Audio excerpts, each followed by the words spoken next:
distinguished delegates, President Cole, present here, Right Honorable Enopijana,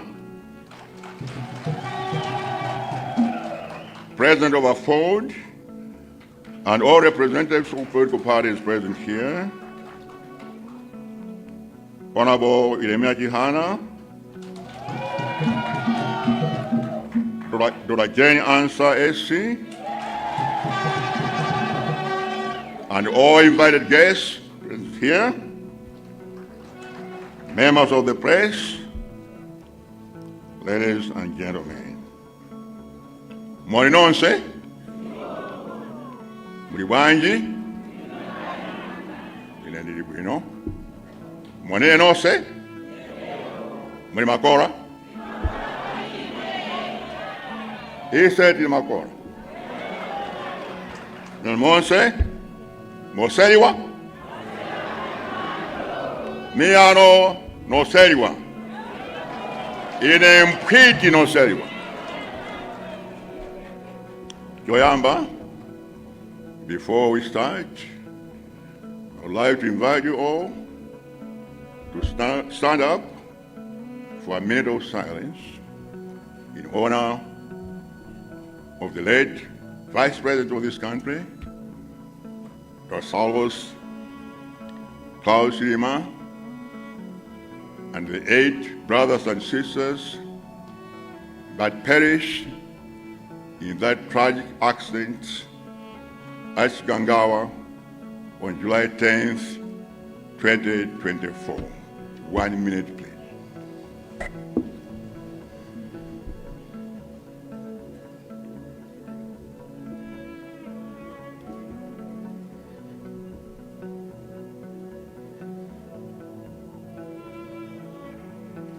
You may sit down. May their souls rest in eternal peace. Ladies and gentlemen, Chairman Blandian wonse amene mabwera kuno Blanda. Maenda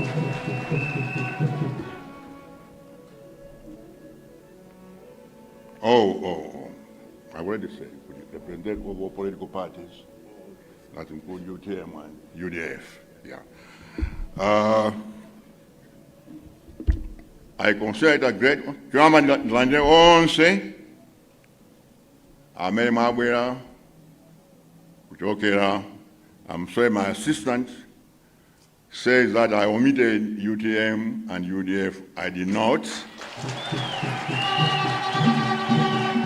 I'd said representatives of all political parties, but however, let me directly welcome the Secretary General of the UTM and the Secretary General of the UDF. Welcome you and enjoy. We're very glad that you've come to be with us and enjoy your stay here. And we look forward to you inviting us also at your conventions, and we will come there also. Now, let me say that, first of all, I consider this a great opportunity, an honor and privilege for me to preside over my 3rd and last convention of the Democratic Progressive Party. I want to thank the DPP for giving the honor of leading this party for the last 12 years and also for the next 5 years, and also the honor of having me as a torchbearer for 3 consecutive elections. I'll always be grateful. Today we're going to be selecting new leaders, and I hope among those leaders, somebody who is going to succeed me will emerge. So I wish you well. Choncho, leo tabwera kuti tisankhe atsogoleri atsopano. Chofunika kwambiri kuti tisankhe atsogoleri atsopano amene atathandiza ife kumenya nkhondo pa 2025.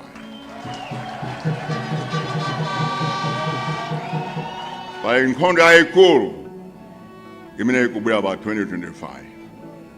Choncho amene mutasankhidwe lero muli ndi udindo waukulu. Amene simufuna kugwira ntchito yachipani musatenge udindo ayi.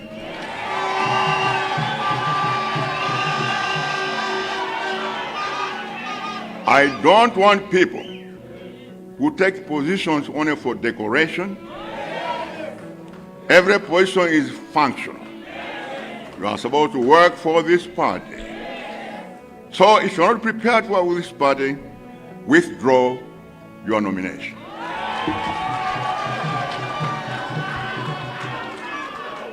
So much for that. Now if DPP onkuzwa kwambiri ife timaziwa kutoka mu opposition. At 2012, 2014, nachoka mu opposition after only 2 years in opposition. Tidawina up at 2014. Takachama ika 5 years. Watakachamawa pa September 16th takachamawa tizachoka mu opposition.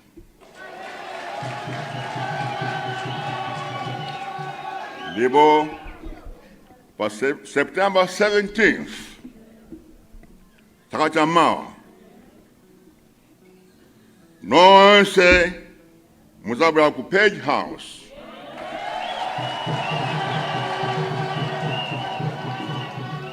baja pa beach baja zasangala our victory. Inshallah. So much for that. Chipani cha DPP, cha MCP, cha plagwende saziko lino. Onse mukuziwa. Kuti pa 5 years zapitazi zinthu sikuenda bwino ayi kuno kumalawi. Kuno kuli njala, kuli mavuto, muzipata mulimi mankhwala, anthu akusauka, anthu akuvutika, komanso anthu akuzunzidwa. Chifukwa tendi boma la Nkhanza. Nthawi ya kampeni nane na ine kuti mukumbukira, nane akuti ngati mufuna chitukuko, ngati mufuna ufulu, musankhe boma la DPP. Koma ngati mufuna Nkhanza, kapena kubwera mbuyo, musankhe chipani cha MCP. Koma funa ndimvere inetu yani, nonse munamvere ambiri, munamvere.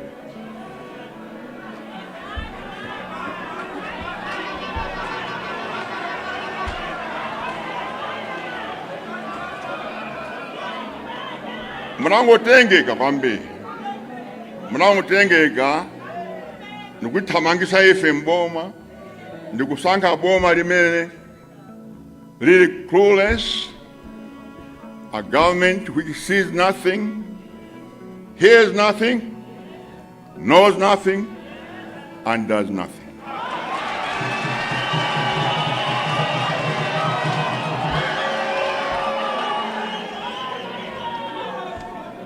A zero government, ndikuziwa kwambiri mtu mkuzunzika, komanso ndikuziwa kuti boma dziko lino likubwera ku one-party state. We'll never allow that to happen.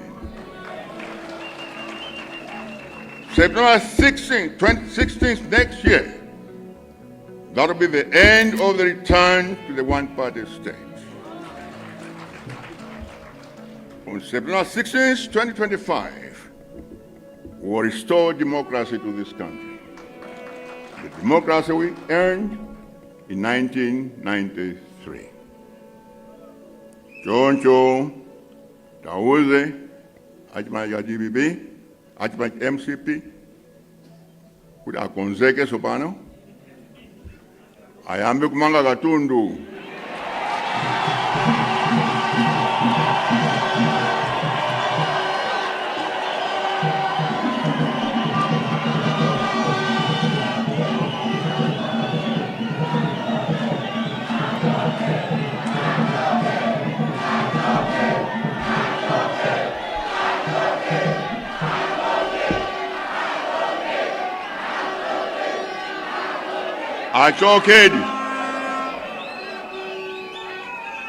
Achokedi swapalibe mlanga asankhe ngakhale munthu wokuti walezera apa mapoto 10 ambuye mtengeni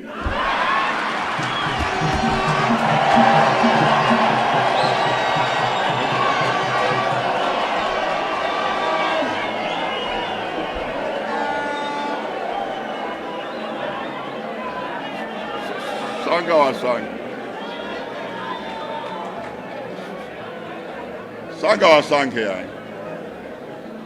Sanga wasankhe tu. Ongenani abala kuli nthawi yawo yatha. Mungaja pa Daniel chapter 5 verse 25. Kuti mene teke ufasini. Mwaisilo pa myeso. Mapeza kuti mwalepera.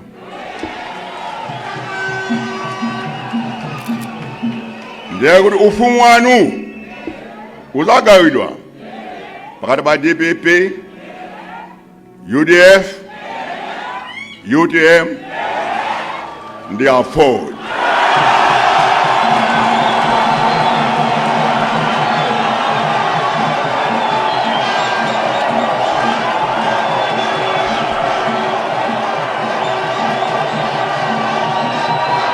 Kwambiri.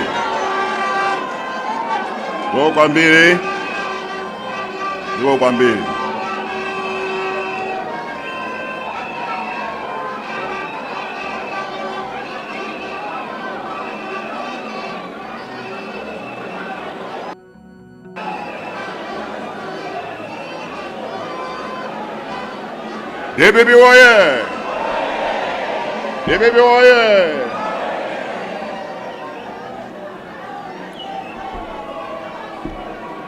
Anthu amalawi muno,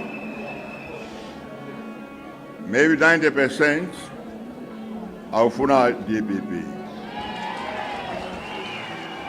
Aufuna DPP chifukwa kukumbukira zimene tinachita ife nthawi DPP.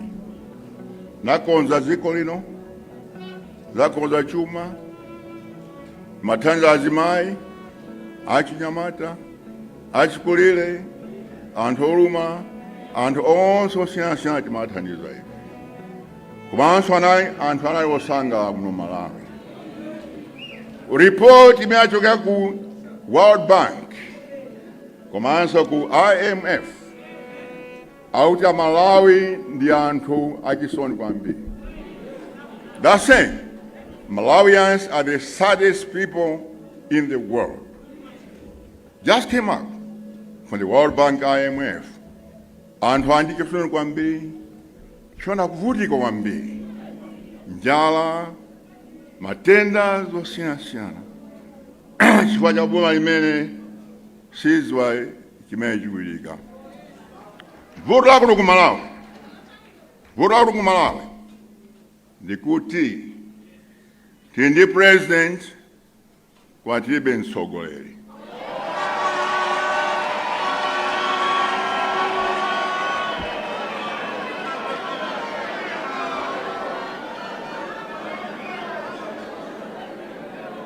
Oh yes,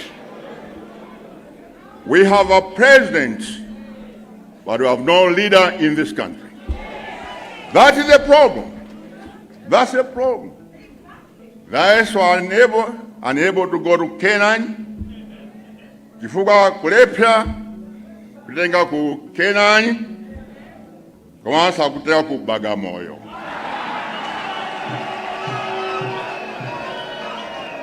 But like in the Meneo, John Jody Flags of the DPP, Swanton Sapia Bigla DPP. Akwenda ku DPP bwere, Comeasa tikonze zikolino. And we'll rescue this country. How can I assure you that? The DPP will rescue this country from destruction, from incompetence, and from maladministration. Give us 2 years. In 2014, we did it in 6 months. We were able to reduce inflation to single digit, interest rates to single digit, and the highest reserves in the history of this country, $1.1 billion US. Never happened before, hasn't happened since. We did it. It felt like it. We did it at DPP. And we'll do it again after September 16, 2025. We'll rebuild this country. Ikaka boma ziko ino chimake. Zimeo za chilika. Kwa kuti zimeo zikitike. Dekuli sanke asogoi. Abwino. Anzeru. Osa zikonda.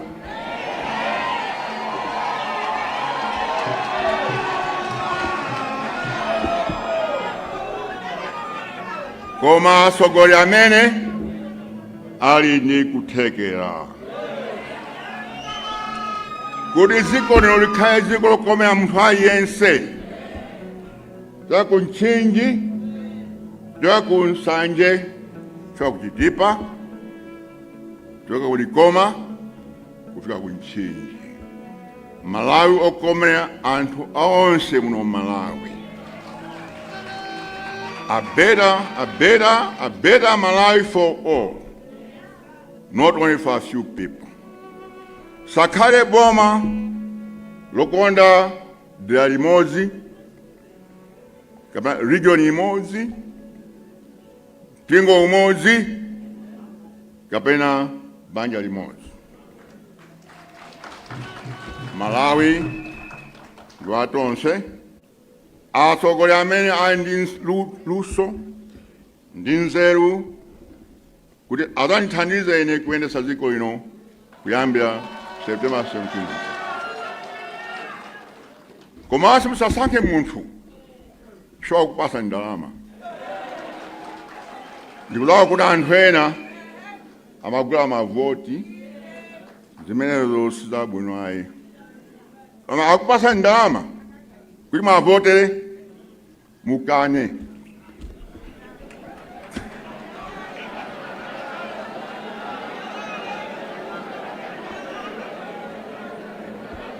Koma ine ndikudziwa kuti kukhala ndalama kumavuta. Kumavuta kwambiri kukhala ndalama. Choncho akupasa ndalama muzotengani. Mudye omusabotera amene.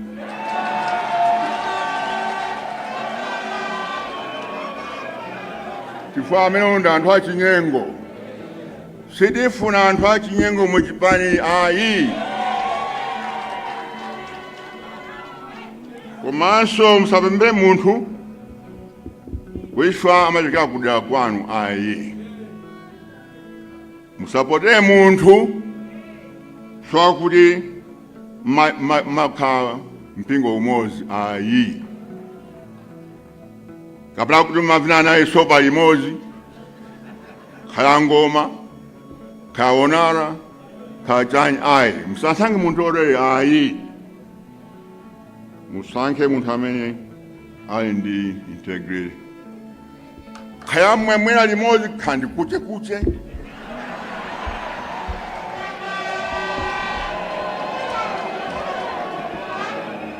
Kandi ambuye ntengenija. Musasankhe amene chifukwa kuti amapasa limowa ayi. mumwire moyo wake koma musansankhe ayi.